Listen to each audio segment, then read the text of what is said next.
Right, the last lift we're going to do for our lower body are called inside-outside squats, but we're going to do one leg at a time. Now with these inside-outside squats, we'll start off with our right leg. And each one you're going to go down and hold every squat for a 2-second count. So this is going to work like this. I step out and I go into a squat. 1, 2, and inside for 1, 2, and outside. 1, 2, and inside. 1, 2, and outside. 1, 2, and inside for 1, 2. And I'm going to keep going until I get to 20 repetitions.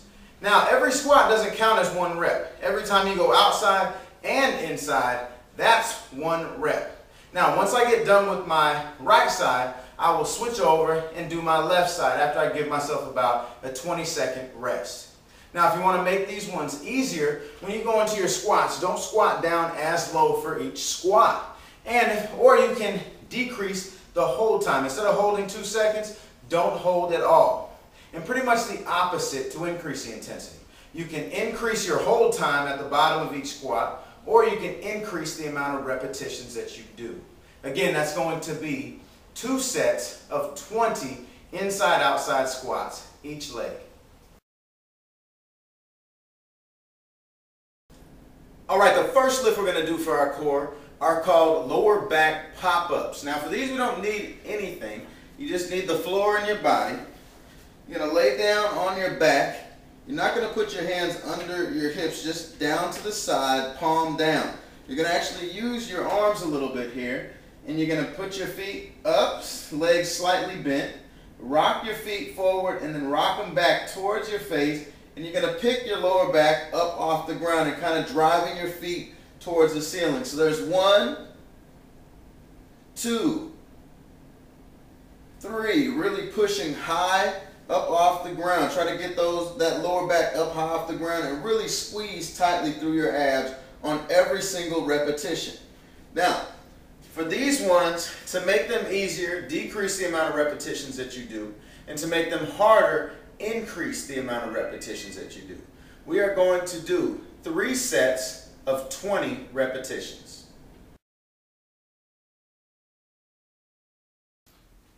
All right, the next lift we're going to do for our core are called leg lifts. Now to do these, you don't need anything once again. So go ahead and lay down on your back, and you're going to put your hands just slightly outside of your hips, and you're going to start with your feet at 6 inches. All you're going to do is point your toes. You're going to bring it up to a 45-degree angle and back down to 6 inches off the ground. So we're going 1, 2, 3, 4, 5.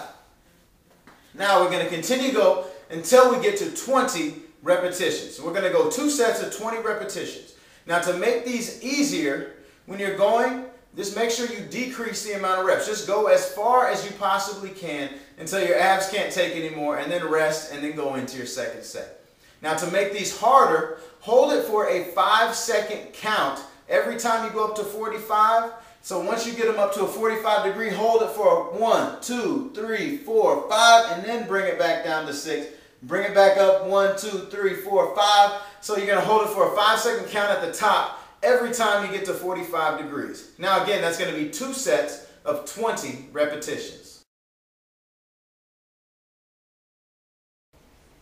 All right, the next lift we're going to do for our core are called reverse crunches with a focus on our oblique up on the stability ball. Now your obliques are these muscles that run right here alongside your core on each side.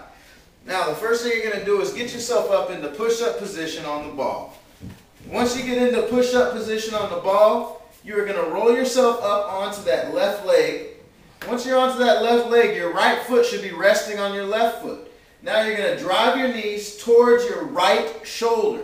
So I drive them in for 1, 2, 3, keeping my hips high the whole time. Every time that you bring your knees towards your shoulder, you should squeeze it, hold it for a 2-second count before you push it back out. Now we're going to do 2 sets of 10 reps on both sides. So we're working both sides of our core, both sides of our oblique. Now, to make these ones easier, go ahead and get off the ball completely. Once you get off the ball, you're going to lay down on your back, and just let your knees go down to the side, and you're going to go ahead and do crunches on the floor, but we're going to focus on our oblique doing the crunches. Now, when you do your sets, do them like that to make it easier. If you want to make it harder, stand up on the ball doing the reverse crunches. Every time you bring those knees in, keep your hips as high as possible and bring those knees in and squeeze it for a 3 to 5 second count. And if it needs to get harder, just increase. Keep increasing that hold time, or you can increase the amount of repetitions that you do. Now again, that is going to be 2 sets of 10 repetitions on each side.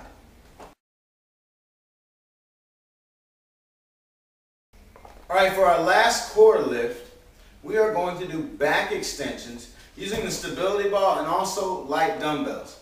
Now, get your light dumbbells in your hand, and you're going to get one in each hand, and you're going to pretty much cross them over your chest. And I want you to get yourself out over the ball, get it so that your legs are wide. All we're going to do is having these across your chest, you're going to raise up, squeezing through your lower back, and let it back down. There's 1. Up and squeeze through your lower back, and down. There's 2.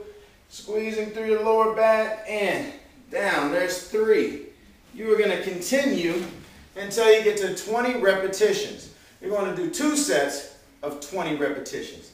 Now, to make these easier, just drop your weights completely, and if that's not enough, you can lower the amount of repetitions that you do. Now, to increase the intensity of these, when you go up and you hold it for a 5-second count for each repetition. Make sure you're squeezing through your lower back every time you get to the top of that lift. Now again, we're going to do 2 sets of 20 repetitions.